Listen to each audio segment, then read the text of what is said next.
Fresh violence has been reported in Manipur after a brief pause. At least 28 people were injured when a 30,000-strong crowd tried to break through a barricade and defy a curfew. The clash took place at the NH2, which runs close to Imphal. The build-up first started at Bishnupur, where the crowd gathered to storm the barricades and then visit their abandoned homes in Churachandpur, which essentially has been one of the worst hit districts of Manipur during the violence.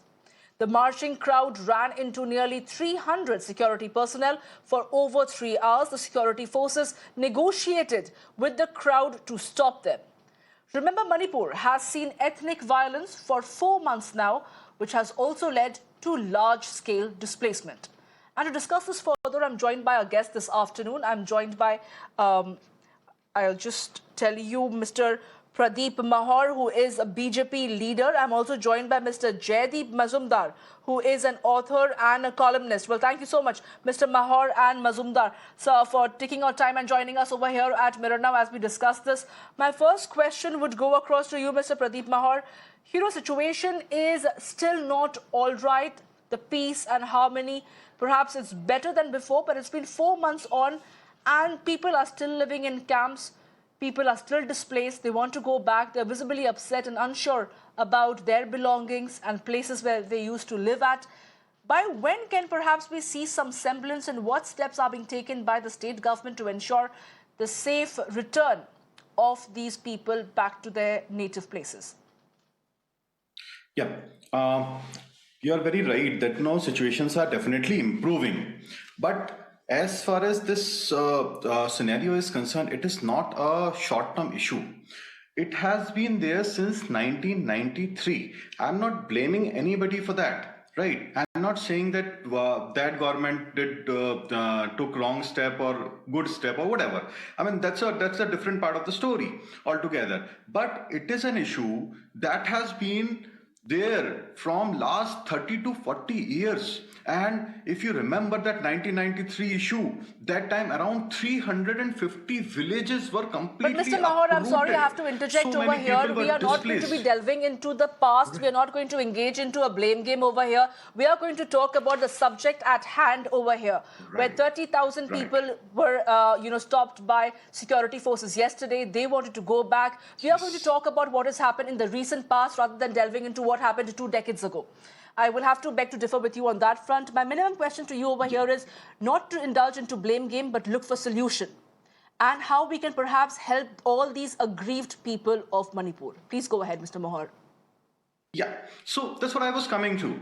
Actually, in order to understand what steps have been taken, we have to understand about the history, what happened in the history. So that is why I took just a glimpse of the history. So now, ultimately, what is required is definitely forces required. There are good helicopters, drones that are being employed, and experienced hands who can handle the situation, like Kuldeep Singh IPS. He is there to handle the situations. Vinit Joshi IAS, who was there with the central government, right, working with government of India, he has been called back. So government is taking steps on each and every daily basis. They are taking some of the other steps, and this is a long run issue. It will take some time. And not only this, as far as the relief is concerned, around 101 crore has been given by the government, central government, for the relief and rehabilitation of the people. 30,000 metric ton of rice has been allotted, right, by the different agencies, like FCI. So in order to, so that people are not devoid of food. They get at least the basic amenities, food. Mr. Mahar and Mr. Mazumdar, I will come back to you and give you time to make the point that you were making over here, Mr. Pradeep Mahar and Mr. Jaideep Mazumdar. I have Mr. Paujel Chauba, who is a senior journalist, joining us on the phone line. Mr. Chauba, good afternoon. Thank you for taking our time and joining us over here at Mirror Now. Please go ahead and put things into perspective for our viewers over here. What is the situation on ground in Manipur right now? What exactly happened yesterday, where 28 people were also injured in the process when they had a sort of an altercation with security personnel? What exactly happened? Mr. Chauba, please go ahead. It was a mandate of the core communities or prominent organization consisting of so many member civil organizations. So it was mandated that we should all go to reclaim what is our land by the directive of the COCOMI and a clarion call from them for all the public to come over there and take care of our land, which is being somewhere near the Bishnupur site. So in that incident, there was a big retaliation from the RAF, rubber bullets, and all the smoke bombs and whatnot. So we were basically like attacked by the RAF, including one journalist. I believe he sustained some injuries and his camera was broken. On top of that, several women were, were also injured. And that was But Mr. Chauba, yes. But Mr. Chauba, Hello? my minimum question is that, if around 30,000 people are going to be marching, wanting to go back to their native places, that would require some sort of a prior information to seek permission from the government. Their situation is still sensitive in the state of Manipur. Then perhaps there should have been some arrangements put in place to ensure their safe passage back. Was the state government aware about this plan for the people of Manipur to march back to their houses? And perhaps that's the reason why the security forces were caught off guard. Please tell us, Mr. Chauba, what exactly happened over there? That information, that announcement is available in the media. So the government has got all the intelligence agencies. They would have picked it up even a long time before it actually happened. So if you say then they could have connected to the administration, they could have talked to the chief minister could have talked to him, or any other authorities in the government could have approached either side or the concerned this COCOMI, the civil organization. They could have talked to him, spoken to them, and they could have brought about a resolve on what the COCOMI wants or what possible settlement can be brought. But the government never did that. It's as if the government is allowing some sort of violence to brew. They can have put an end to it before it actually happened through by sitting over, they can sit over with the COCOMI. They can sit together and hammer out a solution of sorts, which will not involve violence. And that is what we have been complaining from day one only. That the government is deliberately not bringing about a stop to this violence in Manipur. So, Mr. Chauba, you are saying that the fact that the people of Manipur wanted to return to the native places was public knowledge, although no formal permission was sought from the state government. Thank you so much, Mr. Paujal Chauba, for talking to us over here at Mirror. Now, I'm also joined by Mr. Chungkham Soni Singh, who is a resident of Manipur. Ms. Soni Singh, please go ahead and share your views as to what exactly happened yesterday. Why were there fresh clashes reported and how 28 people were injured?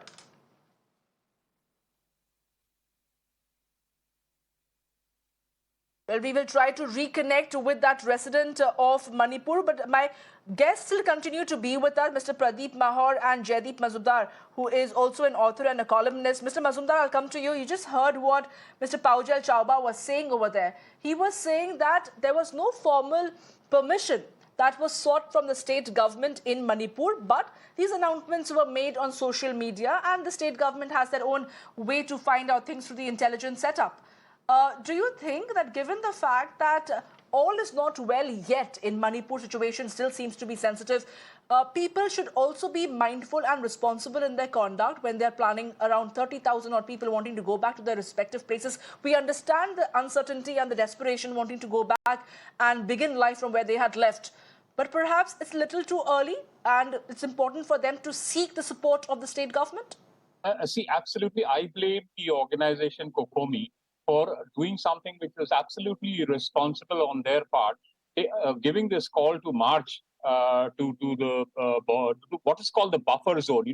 Why people are very worried is that their villages, their settlements fall in what is now called the buffer zone, and the security forces do not want them to go there because the cookies are there on the other side, and that will lead to clashes. It will lead to more violence and maybe more casualties.